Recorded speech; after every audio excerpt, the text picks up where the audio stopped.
Fique agora com Lições Fraternais com Daniel Segredo, mais um programa da Rádio e TV Fraternal.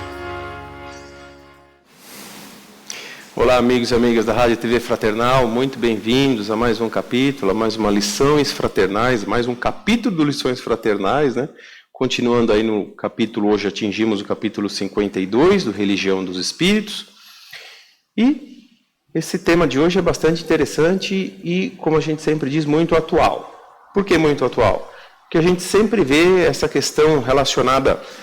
Nessa semana em diante a gente vai ver muita coisa relacionada ao sexo, não só o sexo dos espíritos, como os nossos sexos e como também essa questão de homem e mulher. E hoje é a mulher ante o Cristo. Antes disso, queria deixar um recado para você. Você que não segue a Rádio TV Fraternal, ela está em todas as mídias sociais, então não custa você dar uma passeadinha aí no site da Rádio TV Fraternal, ver o conteúdo.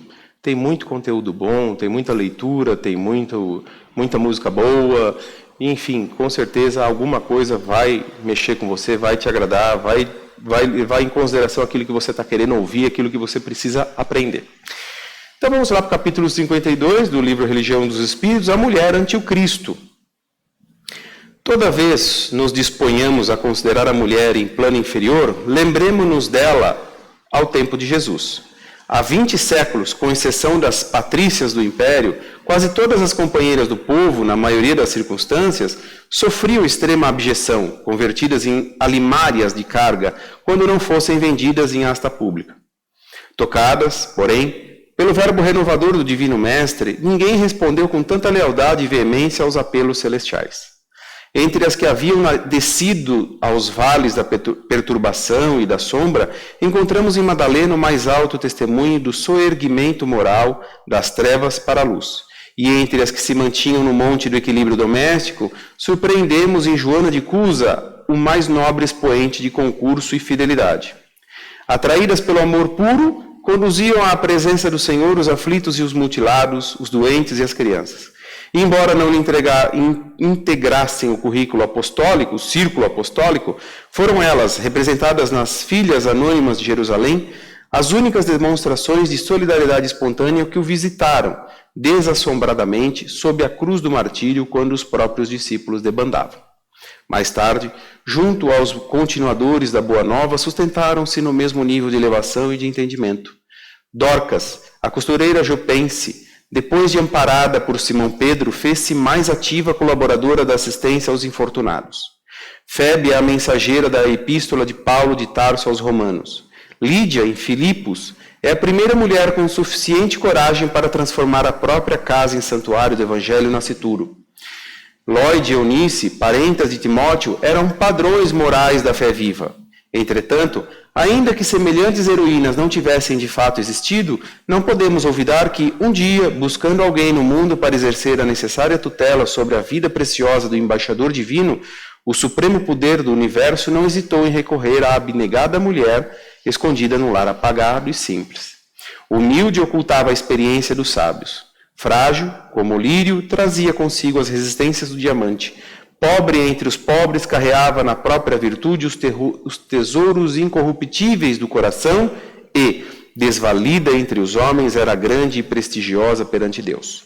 Eis o motivo pelo qual, sempre que o raciocínio nos induz a ponderar quanto à glória do Cristo, recordando na terra a grandeza de nossas próprias mães, nós nos inclinaremos, reconhecidos e reverentes ante a luz imarcessível da estrela de Nazaré. Muito bem, aí a mulher ante o Cristo. E esse livro faz menção ao livro dos Espíritos na questão 817. E o que tem lá na questão 817? Qual a pergunta que Allan Kardec fez aos Espíritos? São iguais perante Deus o homem e a mulher e têm os mesmos direitos? Viu porque eu falei que o tema era atual? E a resposta dos Espíritos: não outorgou Deus a ambos a inteligência do bem e do mal e a faculdade de progredir? Vamos para a explicação. Aqui ele já começa a pergunta que Allan Kardec fez, os espíritos responderam de que forma? Com outra pergunta. Como quem diz, teste seu raciocínio, teste a sua inteligência e veja se não estão equiparados, ou seja, veja se não estão no mesmo patamar. Não é verdade? são iguais perante Deus, o homem e a mulher, e têm os mesmos direitos, é criador e criatura. Nós estamos falando de criador e criatura. E são duas criaturas, uma do sexo feminino e outra do sexo masculino. É isso que ele está dizendo aqui. Mas em questão perante Deus, a identicidade, ou seja, ambos são iguais. É lógico que aí você fala, mas você fala de um tema que é atual. Sim, nós vemos na nossa sociedade o quê? Uma ponderação, algumas vezes machista. É isso que a gente vê. Mas isso vem com o tempo, vem diminuindo. É claro que ainda persiste em alguns casos, mas vem diminuindo. Mas aí, quando a gente fala de criador e criatura, são idênticos. Então, o que a gente tem que aprender aqui é que nós passamos a entender, nós passamos a interpretar o quê? A importância que a mulher tem na sociedade, não é? A gente tem que ter o quê? O respeito por ser da mesma criação, do mesmo Criador. A questão é meramente sexual, é meramente o conjunto corpóreo. E isso não faz dela menos que eu por ser homem e vice-versa. E aí que entra uma questão bastante discutida. Por quê? Essa igualdade de prosperidade, a igualdade de sentimentos, a mulher é muito mais sensível. A mulher, o homem pode ter muitas das vezes mais força bruta, mas a mulher, por outro lado, tem a força sensível do sentimento, da razão, muitas das vezes, da emoção que a envolve. Ele cita aqui, Emmanuel cita nesse texto, passagens de quem? De mãe. E é onde a gente vê o quê? A maior parte sentimental que a gente tem por uma mulher. É ela que nos dá, mãe, é aquela que nos conduz para a reencarnação. O que você está querendo dizer?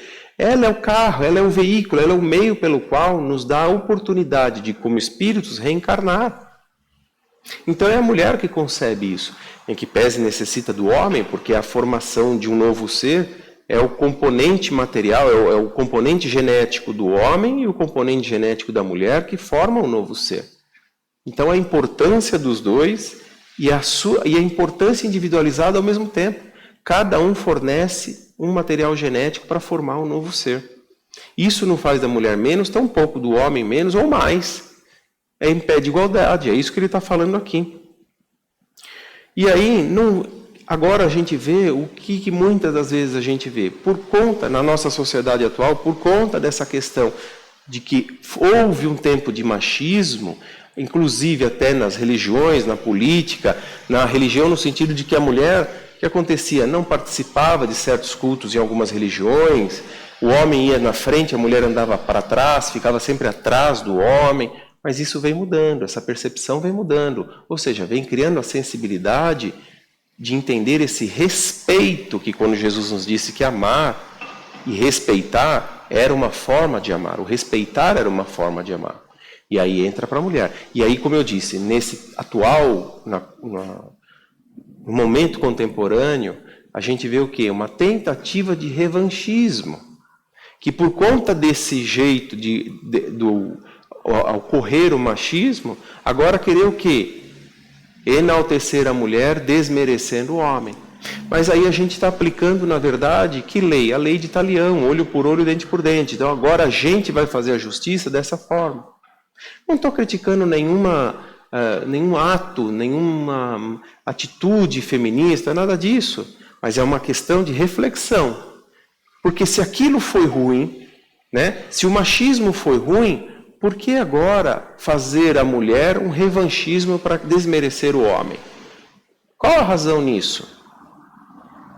É devolver na mesma moeda? Aí nós estamos nos distanciando daquela lição de Jesus que é a mais básica, a mais fácil e a menos compreendida por nós. Não faça para os outros aquilo que você não gostaria que te fizesse. Então pronto. Foi ruim demais viver aquilo. Foi muito ruim. Então por que agora eu vou fazer o outro? Porque eu vou acreditar na minha justiça? Eu vou querer aplicar a minha revolta, o meu revanchismo dessa forma? A minha justiça vai se dar dessa forma? Então não cabe. Então veja que a mesma inteligência que Deus proporcionou ao homem está para a mulher. E olha que beleza a gente vê hoje em nossa sociedade, que bênção ia dizer na verdade, Quantas mulheres não ocupam cargos que antigamente era só de homens? É comum hoje em dia mulheres pilotando aviões, mulheres dirigindo ônibus, mulheres dirigindo caminhões, mulheres... E por que não? Não é verdade? Tem até uma frase, a mulher ela deve estar onde ela quer estar. Essa é a relação. Por quê? É lógico que na questão de força, e veja, pode haver uma diferença, mas muito sutil, na questão de força, onde o homem tem mais força, mas muitas das vezes a sensibilidade que a mulher tem não se encontra no homem. Então veja o raciocínio divino no sentido de quê? De complementação e não de rivalidade. Se fomos machistas, passado, agora sejamos o quê? Amorosos, respeitosos, compreensivos, compassivos, entender as limitações que cada um tem no sentido do que, como eu disse, se a mulher tem mais sensibilidade, o homem não, mas às vezes o homem tem mais razão, é se complementar, um complementa o outro e não um contra o outro. Essa é a questão que ele quer nos ensinar aqui. Então, não vai adiantar a gente pregar que um seja melhor que o outro, que um seja mais ou menos que o outro.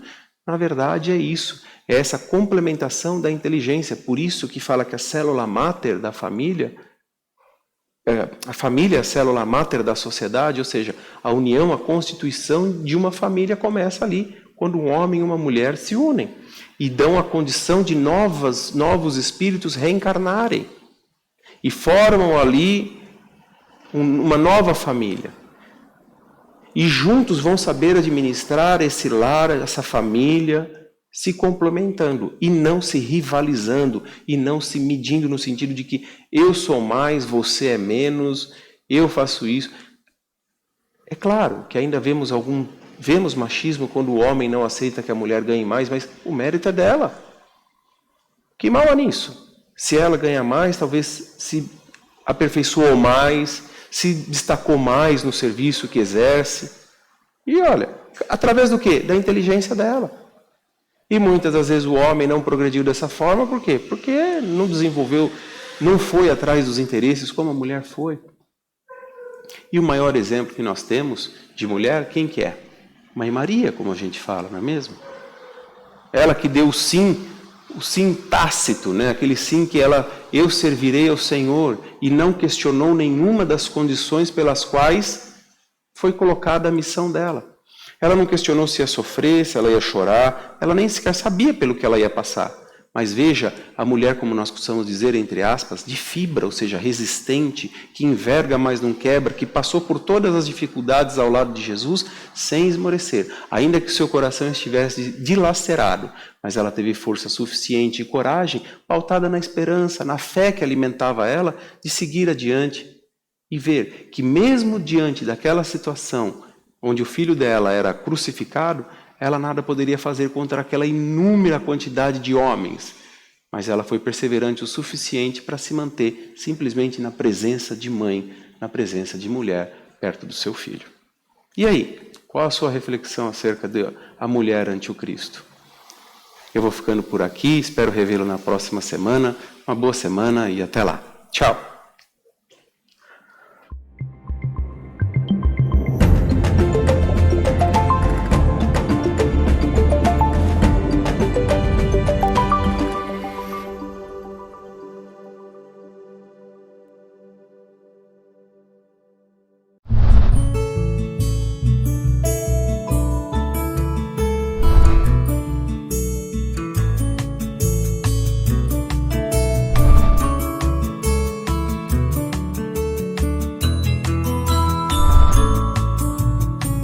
Você assistiu Lições Fraternais com Daniel Segredo, mais um programa da Rádio e TV Fraternal, sempre em sintonia com você.